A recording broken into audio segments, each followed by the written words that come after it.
Hey friends, Aaron Mack, BS detector. How are y'all doing? How's everyone doing? I hope everyone's doing well on this fine Monday afternoon in the middle of the summer. I hope everybody's doing good. So I'm just trying to get this one read. We're going to get this one read. It's not riveting. It's not. And that's the thing is like, I'm reading this for the most part for the first time. I've read through some of these books, like read certain chapters, poked around, but I am reading straight through this book with everyone for the first time. And so maybe I should have read this first and then picked out the finer points and the highlights. Nevertheless, we're going to keep going. I'm not a quitter. So because it does get into some of the stuff about the language and how it's written and stuff, like in the end of the book. So I think in all, at the end of the day, it's going to be worth it to have heard this information. Okay. And I'm reading again from Arthur Kessler's The 13th Tribe. I can see, I guess Mr. Kessler is, I don't know what he is. I don't know what his, what's the word I'm trying to think of? I'm losing it. Anyways, enough dead air time. Let's just get to reading, okay? We are in still chapter 3. And it's got like little sub chapters in it. So we're on part 11 of chapter 3, which is talking about the decline of the Khazarian Empire. All right. Also, this is for the purposes of education and entertainment only. Okay. So it says for the next 200 years, the Byzantine-Russian relations alternated between armed conflict and treaties of friendship. Wars were waged in 860, the siege of Constantinople, 907, 941, 944, 969 through 71, and treaties included in 838 through 839, 861, 911, 945, 955, and 971. All years. Okay, those are the years. About the contents of these more or less secret agreements, we know little, but even what we know shows the bewildering complexity of the game. The game, like what, who are these people, right? Like, and what are they doing? Like plotting and scheming with the Byzantium, which was like the ultimate Christian empire, was it not? I mean, what do I know? Okay.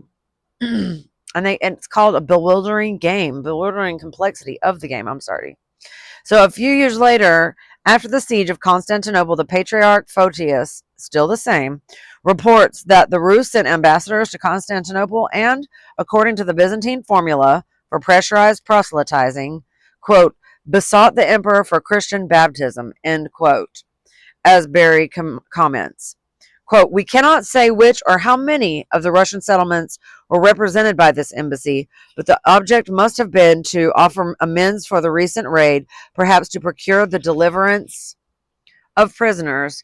It is certain that some of the Russians agreed to adopt Christianity, but the seed did not fall on very fertile ground. For upwards of 100 years, we hear no more of Christianity of the Russians. The treaty, however, which was concluded between AD 860 and 866, led probably to other consequences, end quote. Among these consequences was the recruiting of Scandinavian sailors into the Byzantine fleet. By 902, there were 700 of them. Another development was the famous, quote, Varangian Guard, end quote, an elite corps of Rus and other Nordic mercenaries, including even Englishmen. In the treaties of 945 and 971, the Russian rulers of the Principality of Kiev undertook to supply the Byzantine emperor with troops on request. In Constantine Porphyrogenitus' day, i.e. the middle of the 10th century, Rus fleets on the Bosphorus were a customary sight. They no longer came to lay siege on Constantinople, but to sell their wares. Trade was meticulously well regulated, except when armed clashes intervened.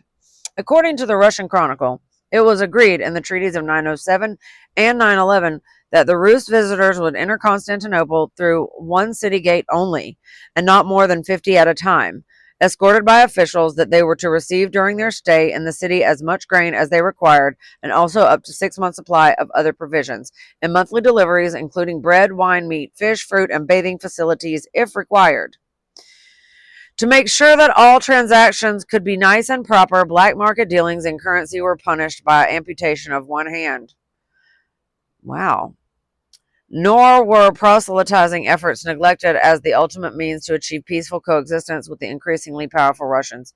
Wow, that's so interesting to me. Like, Byzantium was like, they were trying to just witness to people and be like, there's a better way, man. Jesus died for your sins. Like, accept him and live at peace with fellow mankind. Like, that's pretty cool. Go Byzantium.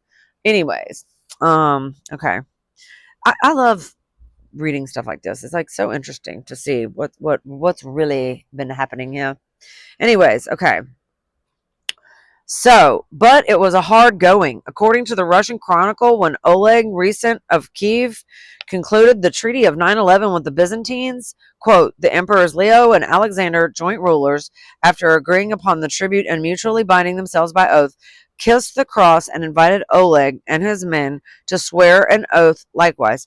According to the religion of the Rus, the latter swore by their weapons and by their god Perun, as well as by Volos, the god of cattle, and thus confirmed the treaty, end quote.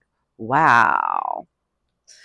So, nearly half a century and several battles and treaties later, victory for the Holy Church seemed in sight. In 957, Princess Olga of Kiev, widow of Prince Igor, was baptized on the occasion of her state visit to Constantinople, unless she had already been baptized once before her departure, which again is controversial.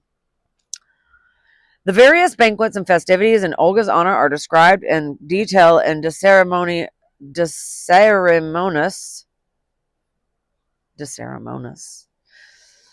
though we are not told how the lady reacted to the Disneyland of mechanical toys displayed in the imperial throne room, for instance, to the stuffed lions which emitted a fearful mechanical roar.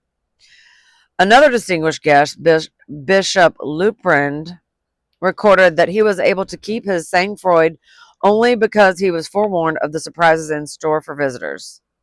The occasional must have been a major headache for the master of ceremonies, which was Constantine himself. What? Because not only was Olga a female sovereign, but her retinue, too, was female. The male diplomats and advisors, 82 of them, quote, marched self-effacingly in the rear of the Russian delegation, end quote. And it says 9 kinsmen of Olga's, 20 diplomats, 43 commercial advisors, 1 priest, 2 interpreters, 6 servants of the diplomats, and Olga's special interpreter. Man, she had a whole posse, didn't she? All right. Just before the banquet, there was a small incident symbolic of the delicate nature of Russian-Byzantine relations. When the ladies of the Byzantine court entered, they fell on their faces before the imperial family as protocol required. Olga remained standing, quote, but it was noticed with satisfaction that she slightly, if perceptibly, inclined her head. She was put in her place by being seated, as the Muslim state guests had been at a separate table, end quote. The Russian Chronicle has a different, richly embroidered version of this state visit. When the delicate subject of baptism was brought up, Olga told Constantine, quote, that if he desired to baptize her, he should perform this function himself. Oh, otherwise she was unwilling to accept baptism, end quote. The emperor concurred and asked the patriarch to instruct her in the faith. The patriarch instructed her in prayer and fasting, in almsgiving, and in the maintenance of chastity. She bowed her head, and like a sponge absorbing water, she eagerly drank in his teachings. And this just got a little interesting, didn't it? After her baptism, the emperor summoned Olga and made known to her that he wished her to become his wife. But she replied, how can you marry me after yourself baptizing me and calling me your daughter? For among Christians, that is unlawful, as you yourself must know. End quote. Then the emperor said, quote, Olga, you have outwitted me, end quote. I mean, what? When she got back to Kiev, Constantine, quote, sent a message to her saying, quote, inasmuch as I bestowed many gifts upon you, you promised me that on your return to Rus, you would send me many presents of slaves, wax, and furs, and dispatch soldiery to aid me. end quote. And Olga made answer to the envoys that if the emperor would spend as long time with her in the Pochina as she had remained on the Bosphorus, she would grant his request. With these words, she dismissed the envoys, end quote. This is Olga Helga. This Olga Helga, I'm sorry, must have been a formidable Scandinavian Amazon. She was, as already mentioned, the widow of Prince Igor, supposedly the son of Rurik, whom the Russian chronicle describes as a greedy, foolish, and sadistic ruler. In 941, he had attacked the Byzantines with a large fleet quote, of the people they captured. Some they butchered, others they set up as targets and shot at, some they seized upon, and after binding their hands behind their backs, they drove iron nails through their heads. Many sacred churches they gave to the flames, end quote. Dang, bro, that's brutal. In the end, they were defeated by the Byzantine fleet, spouting Greek fire through tubes mounted in the prows of their ships. Quote, upon seeing the flames, the Russians cast themselves into the seawater. The survivors returned home, where they related that the Greeks had in their possession the lightning from heaven and had sent them on fire by pouring it forth so that the Russes could not conquer them, end quote. Toynbee does not hesitate to call this famous secret weapon of the Greeks, quote, napalm. It was a chemical of unknown composition, perhaps a distilled petroleum fraction, which ignited spontaneous on contact with water and could not be put out by water. Wow. I did not know that. That's a very good trivia question. This episode was followed by another treaty of friendship 4 years later. As a predominantly maritime nation, the Rus were even more impressed by the Greek fire than others who had attacked Byzantium, and the lightning from heaven was a strong argument in favor of the Greek church. Yet they were still not ready for conversion. When Igor was killed in 945 by the Derevlians, a Slavonic people upon which he had imposed an exorbitant tribute, the widowed Olga became regent of Kiev. She started her rule by taking fourfold revenge on the Derevlians. First, a Derevlian peace mission was buried alive. Then a delegation of notables was locked in a bathhouse and burned alive. This was followed by another massacre. And lastly, in the main town of the Derevlians was burned down. Olga's bloodlust seemed truly insatiable until her baptism. From that day onward, the chronicle informs us she became, quote, the precursor of Christian Russia, even as daybreak precedes the sun and as the dawn precedes the day. For she shone like the moon by night, and she was radiant among the infidels like a pearl in the mire, end quote. How poetic. In due course, she was canonized as the first Russian saint of the Orthodox Church. Very interesting. I see a lot of ortho bros and stuff on YouTube too. I haven't really gotten into that. My goddaughter, I think she converted to Orthodoxy. I mean, she was raised like Protestant, non-denominational Protestant, whatever. Anyways, section 12 of chapter 3, the decline. Yet in spite of the great to-do about Olga's baptism and her state visit to Constantine, this was not the last word in the stormy dialogue between the Greek church and the Russians. For Olga's son, Sviatoslav, reverted to paganism, refused to listen to his mother's entreaties, quote, collected a numerous and valiant army, and stepping light like a leopard, undertook many campaigns, end quote. Among them, a war against the Khazars and another against the Byzantines. It was only in 988, in the reign of his son, Saint Vladimir, that the ruling dynasty of the Russians developed. Finally, I'm getting ahead of myself. Definitely adopted the faith of the Greek Orthodox Church about the same time as the Hungarians, Poles, and Scandinavians, including the distant Icelanders, became converted to the Latin Church of Rome. The broad outlines of the lasting religious divisions of the world were beginning to take shape, and in this process, the Jewish Khazars were becoming an anachronism. The growing rapprochement between Constantinople and Kiev, in spite of its ups and downs, made the importance of Italy gradually dwindle. In the presence of the Khazars, athwart Rus-Byzantine trade routes, levying their 10% tax on the increasing flow of goods, became an irritant both to the Byzantine treasury and the Russian warrior merchants. Symptomatic of the changing Byzantine attitude to their former allies was the surrender of Cherson to the Russians. For several centuries, Byzantines and Khazars had been bickering and occasionally skirmishing for possession of that important Crimean port. But when Vladimir occupied Cherson in 987, the Byzantines did not even protest. For as Berry put it, quote, the sacrifice was not too dear for a price for perpetual peace and friendship with the Russian state, then becoming a great power, end quote. The sacrifice of Cherson may have been justified, but the sacrifice of the Khazar alliance turned out to be, in the long run, a short-sighted policy. All right, so now, I mean, I say we have like 30 minutes left because I've been going on, like 45-minute benders here of reading to you guys. So we're going to start the next actual chapter, which is chapter 4. And this is the fall of the Khazar Empire, all right? And this is section 1. In discussing Russian-Byzantine relations in the 9th and 10th centuries, I have been able to quote at length from 2 detailed sources, Constantine's De Administrando and the primary Russian chronicle. But on the Russian-Khazar confrontation during the same period to which we now turn, we have no comparable source material. The archives of Idil, if they ever existed, have gone with the wind, and for the history of the last 100 years of the Khazar Empire, we must fall again back on the disjointed, casual hints found in various Arab chronicles and geographies. And see, this is what is so crazy to me. I will have people on Facebook trying to argue me down about the modern Hebrew language and about, like, how obviously the Bible was written in it, duh. And I'm sitting here and it's like the more I learn about history and like the languages that people spoke, like Father Abraham did not speak Hebrew, okay? He spoke like Ugaritic or something.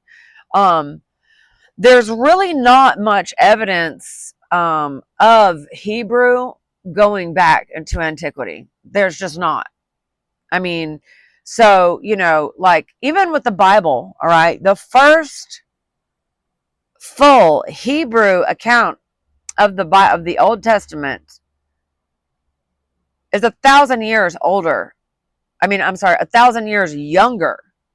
So it came 1,000 years after the Greek Septuagint. So I'm starting to wonder if these J's almost didn't completely make up a religion and a history, and they've been feeding it to us to like control us or something, and that Jesus literally is the one thing that came and conquered whatever their little whatever it is, okay, came as a sacrifice and died for us so that we didn't have, through our faith in him, we didn't have to be stuck in this crazy place anymore. I mean, is life a gift? Yes, absolutely. But evil is in the world, and that can be attributed to a few reasons why. I'm not going to be one to totally blame humanity completely. Anyways, let me shut up and keep reading. God, I'm just going off on a stupid tangent. Anyways. Okay, the period in question extends from circa 862, the Russian occupation of Kiev, to circa 965, the destruction of Idil by Sviatoslav. Okay, yeah, Sviatoslav. After the loss of Kiev and the retreat of the Magyars into Hungary, the former western dependencies of the Khazar Empire, except for the parts of Crimea, were no longer under the Khagans' control, and the Prince of Kiev could without hindrance address the Slavonic tribes in the Dnieper basin with the cry, "Pay nothing to the Khazars." And still today, what are we doing? Who are we sending all our money to? Who are we sending it to? Y'all already know. If you have made it this far into this channel and you have made it this far into this video, you know. Anyways, okay. Let's see. So the Khazars may have been willing to acquiesce in the loss of their hegemony in the West, but at the same time, hegemony in the West. And at the same time, there was also a growing encroachment by the Rus on the east, down the Volga, and into the regions around the Caspian. These Muslim lands bordering on the southern half of the, quote, Khazar Sea, Azerbaijan, Gilan, Shirvan, Tabaristan, and Jurjan were tempting targets for the Viking fleets, both as objects of plunder and as trading posts for commerce with the Muslim Caliphate. But the approaches to the Caspian, past Idil, through the Volga Delta, were controlled by the Khazars. as the approaches to the Black Sea had been while they were still holding Kiev, and, quote, control meant that the Rus had to solicit permission for each flotilla to pass and pay the 10% customs due, a double insult to pride and pocket. For some time, there was a precarious modus vivendi. The Rus flotillas paid their dues, sailed to the Khazar Sea, and traded with the people around it. But trade, as we saw, frequently became a synonym for plunder. Sometime between 864 and 884, a Rus expedition attacked the port of Abaskan in Tabaristan. They were defeated, but in 910, they returned, plundered the city and countryside, and carried off a number of Muslim prisoners to be sold as slaves. To the Khazars, this must have been a grave embarrassment because of the friendly relations with the Caliphate and also because of the crack regiment of Muslim mercenaries in their standing army. 3 years later, AD 913, matters came to a head in an armed confrontation which ended in a bloodbath. This major incident, already mentioned briefly, chapter 3, has been described in detail by Masudi, while the Russian Chronicle passes it over in silence. Masudi tells us that, quote, sometime after the year of Hijra 300 AD, 300, which is AD 912 and 913, a Rus fleet of 500 ships, each manned by 100 persons, end quote, was approaching Khazar territory. When the ships of the Rus came to the Khazars, posted at the mouth of the strait, they sent a letter to the Khazar king requesting to be allowed to pass through his country and descend his river, and so enter the sea of the Khazars, on condition that they should give him half of what they might take in booty from the peoples of the seacoast. He granted them permission, and they descended the river to the city of Ital, and passing through came out in the estuary of the river where it joins the Khazar Sea. From the estuary to the city of Idil, the river is very large and its waters abundant. The ships of the Rus spread throughout the sea, and their raiding parties were directed against Jalan, Jurjan, Tabaristan, Abaskan, on the coast of Jurjan, and the Naphtha country, Baku, and the region of Azerbaijan. The Rus shed blood, destroyed the women and children, took booty, and raided and burned in all directions. They even sacked the city of Ardbadil at 3 days' journey inland. When the people recovered from the shock and took to arms, the Rus, according to their classic strategy, withdrew from the coast to the islands near Baku. The natives, using small boats and merchant vessels, tried to dislodge them, but the Rus turned on them and thousands of the Muslims were killed or drowned. The Rus continued many months in this sea. When they had collected enough booty and were tired of what they were about, they started for the mouth of the Khazar River, informing the king of the Khazars and conveying to him rich booty according to the conditions which he had fixed with them. The Arsaya, the Muslim mercenaries in the Khazar army, and other Muslims who lived in Khazaria learned of the situation of the Rus and said to the king of the Khazars, leave us to deal with these people. They have raided the lands of the Muslims, our brothers, and have shed blood and enslaved women and children, and he could not gainsay them.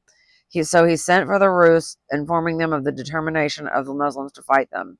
The Muslims of Khazaria assembled and went forth to fight the Rus, proceeding downstream on land from Idil to the Volga estuary. When the two armies came within sight of each other, the Rus disembarked and drew up in order of battle against the Muslims, with whomever were a number of Christians living in Idil, so that they were about 15,000 men, with horses and equipment. The fighting continued for 3 days. God helped the Muslims against them. The Rus were put to the sword, some were killed, and others were drowned. Of those slain by the Muslims on the banks of the Khazar River, there were counted about 30,000. 5,000 of the Rus escaped, but these two were killed by the Bardas and the Bulgars. This is Masudi's account and disastrous Rus incursion into the Caspian in 912 and 913.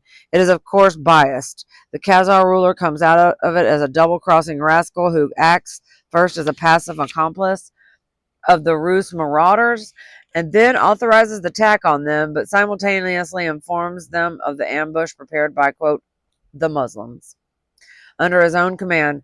Even of the Bulgars, Masudi says, quote, they are Muslims, although Ivan Fadlan, visiting the Bulgars 10 years later, describes them as still far from being converted. But though colored by religious prejudice, Masudi's account provides a glimpse of the dilemma, or several dilemmas, confronting the Khazar leadership. They may not have been unduly worried about the misfortunes suffered by the people on the Caspian shores.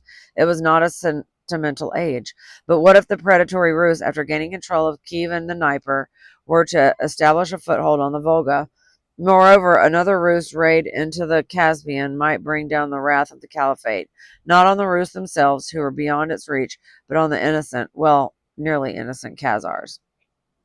Relations with the Caliphate were peaceful, yet nevertheless precarious, as an incident reported by Ivan Fadlan indicates. The Rus raid described by Masudi took place in 912 and 913. Ivan Fadlan's mission to Bulgar in 921 to 22. His account of the incident in question is as follows. The Muslims in this city, in Ital, have a cathedral mosque where they pray and attend on Fridays. It has a high minaret and several muezzins, criers who call for prayer from the minaret. When the king of the Khazars was informed in AH 310, which is AD 922, that the Muslims had destroyed the synagogue, which was in Dar al-Babunaj, unidentified place in Muslim territory, which is an unidentified place in Muslim territory, he gave orders to destroy the minaret and kill the muezzins. And he said, if I had not feared that not a synagogue would be left standing in the lands of Islam but should be destroyed, I would have also destroyed the mosque too, end quote. The episode testifies to a nice feeling for the strategy of mutual deterrence and the dangers of escalation. It also shows once more that the Khazar rulers felt emotionally committed to the fate of the Jews in other parts of the world. Oh, really? Okay. So this is part 2 of this is chapter 4. The fall. We're at the fall. Masudi's account of the 912 to 913 Rus incursions into the Caspian ends with the words, there have been no repetition on the part of the Rus of what we have described since that year. End quote. As coincidences go, Masudi wrote in the same year, 943, in which the Rus repeated their incursions into the Caspian with an even greater fleet. But Masudi could not have known this. For 30 years after the disaster of 913, they had lain off that part of the world. Now they felt evidently strong enough to try again, and it is perhaps significant that their attempt coincided within a year or two with their expedition against the Byzantines under the swashbuckling Igor, which perished under the Greek fire. In the course of this new invasion, the Rus gained a foothold in the Caspian region of the city in Barda and were able to hold it for a whole year. In the end, pestilence broke out among the Rus, and the Azerbaijanis were able to put the survivors to flight. This time, the Arab sources do not mention any Khazar share in the plunder, nor in the fighting, but Joseph does in this letter to Hasdai, written some years later, quote, I regard the mouth of the river and do not permit the Rus who come in their ships to invade the land of the Arabs. I fight heavy wars with them, end quote. And then there is a footnote down here. In the so-called long version of the same letter, there is another sentence which may or may not have been added by a copyist. Quote, if I allowed them for 1 hour, they would destroy all the country of the Arabs as far as Baghdad, end quote. Since the Rus sat on the Caspian, not for an hour, but for a year, the boast sounds rather hollow. Although a little less so if we were taken into refer not to the past, but to the future. Whether or not on this particular occasion the Khazar army participated in the fighting, the fact remains that a few years later they decided to deny the Russians access to the, quote, Khazar Sea, end quote. And that from 943 onward, we hear no more of the Rus incursions into the Caspian. This momentous decision, in all likelihood motivated by internal pressures of the Muslim community in their midst, involved the Khazars, quote, in heavy wars, end quote, with the Rus. Of these, however, we have no records. Beyond that statement in Joseph's letter, they may have been more in the nature of skirmishes, except for the one major campaign of AD 965 mentioned in the old Russian chronicle, which led to the breaking up of the Khazar Empire. Part 3. The leader of the campaign was Prince Sviatoslav of Kiev, son of Igor and Olga. We have already heard that he was, quote, stepping light as a leopard, end quote, and that he, quote, undertook many campaigns, end quote. In fact, he spent most of his reign campaigning in spite of the constant entreaties of his mother. He refused to be baptized, quote, because it would make him the laughingstock of his subjects, end quote. The Russian chronicle also tells us that, quote, On his expeditions, he carried neither wagons nor cooking utensils and boiled no meat, but cut off small strips of horse flesh, game or beef, and ate it after roasting it on the coals. Nor did he have a tent, but he spread out a horse blanket under him and set his saddle under his head, and all his retinue did likewise. End quote. When he attacked the enemy, he scorned doing it by stealth, but instead sent messengers ahead announcing, quote, I am coming upon you, end quote. Wow.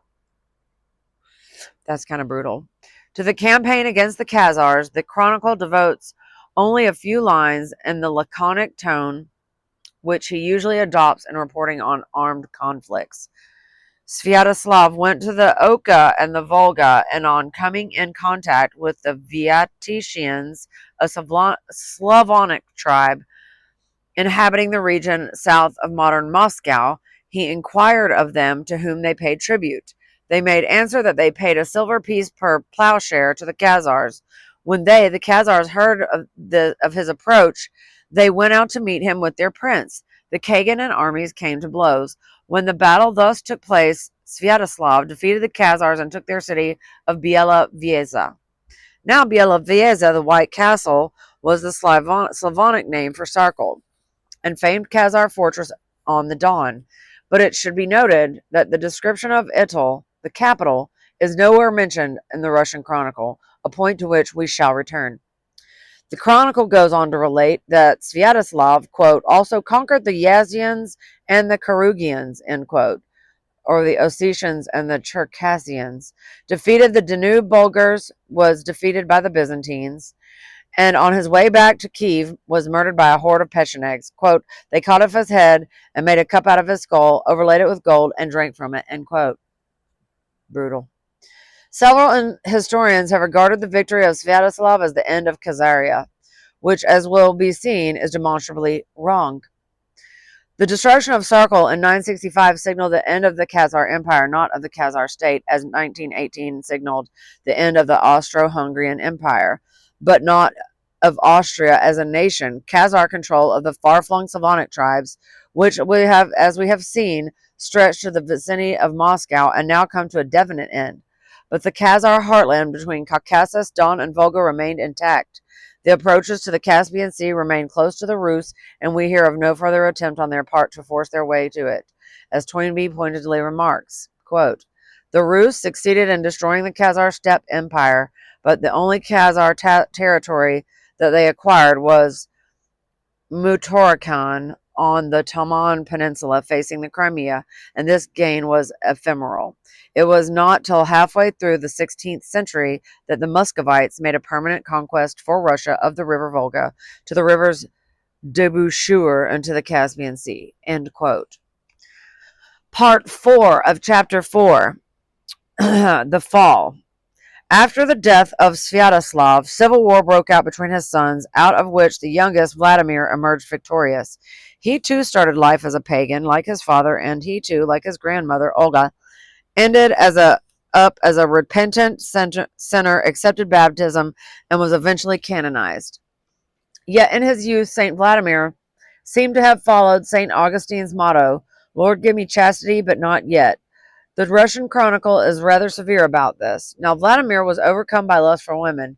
He had 300 concubines at Vyshgorod, 300 at Belgorod, and 200 at Berestovo.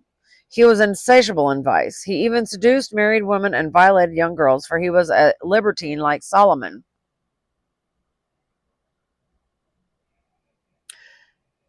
So, what we know, okay, let me just stop for real quick, because words mean things, and we know that the Freemasons follow a lot of the mystical stuff from King Solomon. So, just want to throw that in there. Okay. So, for it was said that Solomon had 700 wives and 300 concubines. He was wise, yet in the end he came to ruin. But Vladimir, though at first deluded, eventually found salvation. Great is the Lord, and great his power, and of his wisdom there is no end. Amen. Olga's baptism around 957 did not cut much ice, even with her own son. Vladimir's baptism, AD 989, was a momentous event which had a lasting influence on the history of the world. It was preceded by a series of diplomatic maneuverings and theological discussions with representatives of the four major religions, which provide a kind of mirror image to the debates before the Khazar conversion to Judaism. Indeed, the old Russian chronicles account of these theological disputes constantly reminds me of the Hebrew and Arab accounts of King Bulan's erstwhile brains trust, only the outcome is different. This time there were four instead of three contestants, as the schism between the Greek and the Latin churches was already an accomplished fact in the 10th century, though it became official only on the 11th. The Russian chronicles account of Vladimir's conversion first mentions a victory he achieved against the Volga Bulgars, followed by a treaty of friendship. Quote, the Bulgars declared, may peace prevail between us till stone floats and straw sinks. End quote. Quote, Vladimir returned to Kiev, and the Bulgars sent a Muslim religious mission to convert him. They described to him the joys of paradise, where each man will be given 70 fair women. Vladimir listened to them, quote, with approval, end quote, but when he came to abstinence from pork and wine, he drew the line. Quote, drinking, said he, is the joy of the Russes. We cannot exist without that pleasure, end quote. Next came a German delegation of Roman Catholics, adherents of the Latin Rite. They fared no better when they brought up as one of the main requirements of their faith fasting according to one's strength, end quote. Then Vladimir answered, quote, depart hence, our fathers accepted no such principle, end quote. The third mission consisted of Khazar Jews. They came off worst. Vladimir asked them why they no longer ruled Jerusalem. Quote, they made answer, quote, God was angry at our forefathers and scattered us among the Gentiles on account of our sins, end quote. The prince then demanded, quote, how can you hope to teach others while you yourselves are cast out and scattered abroad by the hand of God? Do you expect us to accept that fate also, end quote? Vladimir, bro, based, totally based. I like Vladimir. The fourth and last missionary is a scholar sent by the Greeks of Byzantium. He starts with a blast against the Muslims, who are accursed above all men, like Sodom and Gomorrah, upon which the Lord let fall burning stones, and which he buried and submerged. For they moisten their excrement and pour the water into their mouths and anoint their beards with it, remembering Mahomet. Ew. Vladimir, upon hearing these statements, spat upon the earth, saying, this is a vile thing, end quote. The Byzantine scholar then accuses the Jews of having crucified God and the Roman Catholics in much milder terms of having, quote, modified the rites, end quote.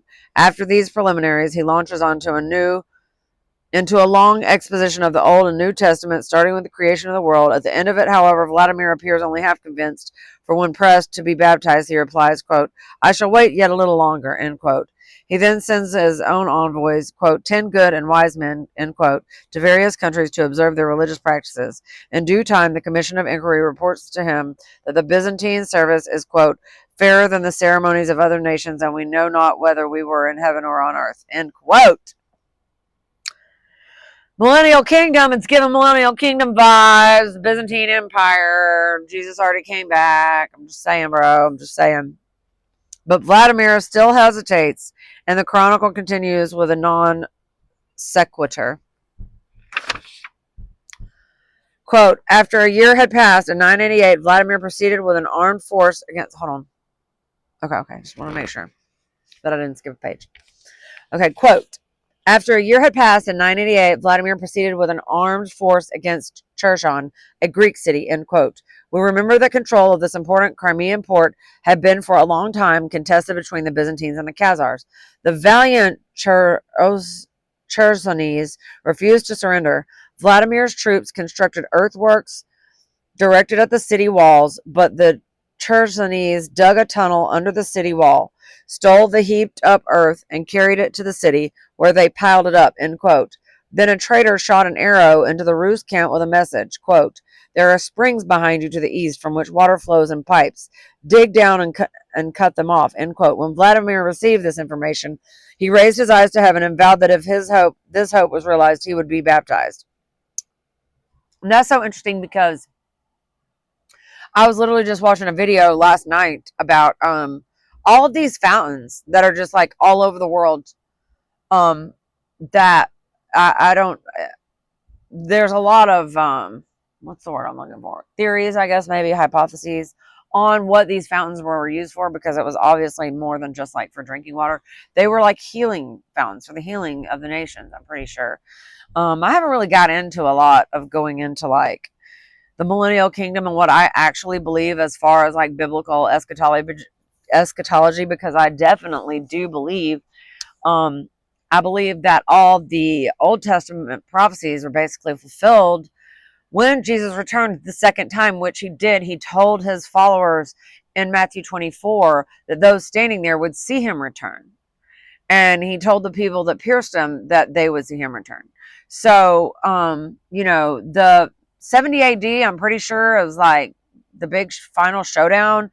And then it seems like Byzantine maybe probably was the millennial kingdom, because I mean, even this dude here himself said it was like heaven. So, and then, there's other people like, Madeline from, Leaving Babylon. She does a lot of stuff where she's looking into this stuff, and also Contend for the Faith. I think they both think that there is an actual sides of the north and a camp of the saints on this earth currently, presently, right now. And I kind of tend to agree with them. Anyways, let me finish this little part and then I'm going to end this video. He succeeded in cutting off the city's water supply, and Tertian surrendered. Thereupon, Vladimir, apparently forgetting his vow, quote, sent messages to the emperors Basil and Constantine, joint rulers at the time, saying, quote, behold, I have captured your glorious city. I have also heard that you have an unwedded sister. Unless you give her to me to wife, I shall deal with your own city as I have with Tertian, end quote. The emperors replied, quote, if you are baptized, you shall have her to wife, inherit the kingdom of God, and be our companion in the faith, end quote.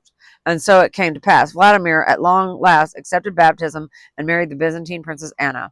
A few years later, Greek Christianity became the official religion not only of the rulers, but of the Russian people.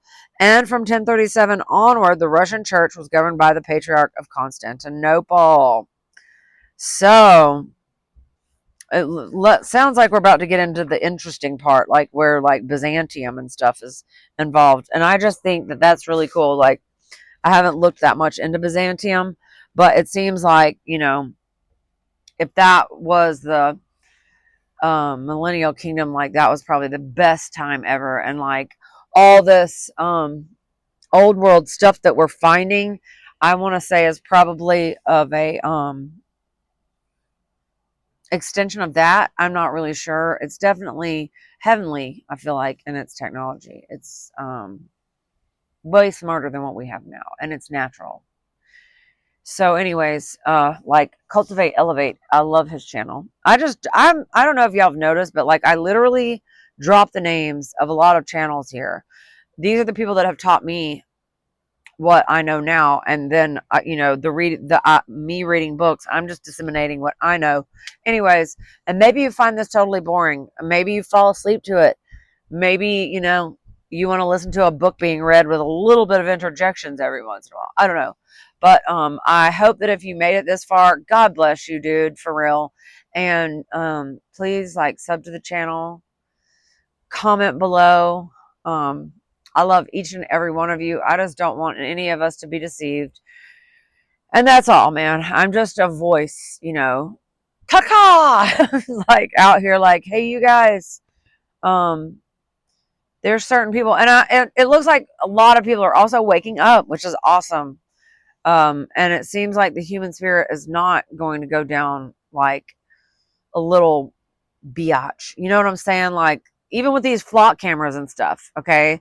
All this stuff that's currently going on, people are waking up. And that makes me very happy to see. Makes me very happy to see. And now, having broken the spell that was on me and this fake belief, this false belief of futurist eschatology, I can now literally see things for what they are. I no longer think that like the rapture is coming, that Jesus is going to come back and rapture us out of here.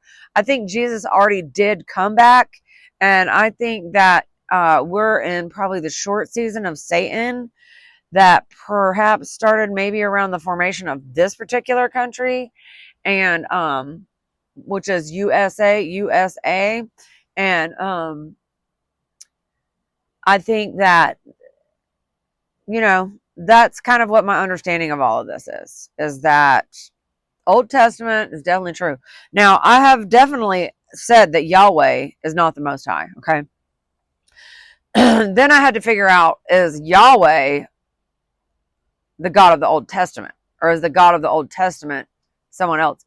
Because it looks like the Masoretes inserted this name Yahweh and starting like 1,000 years after the Greek Septuagint. So I still have to pray about this because, I was listening to, like I said, I tell you guys, channels that I watch, Israel Anderson, I was really listening to him and he seemed like he was cooking, man. He was cooking. And then he just kind of lost me. And now everything that he does, I don't want to say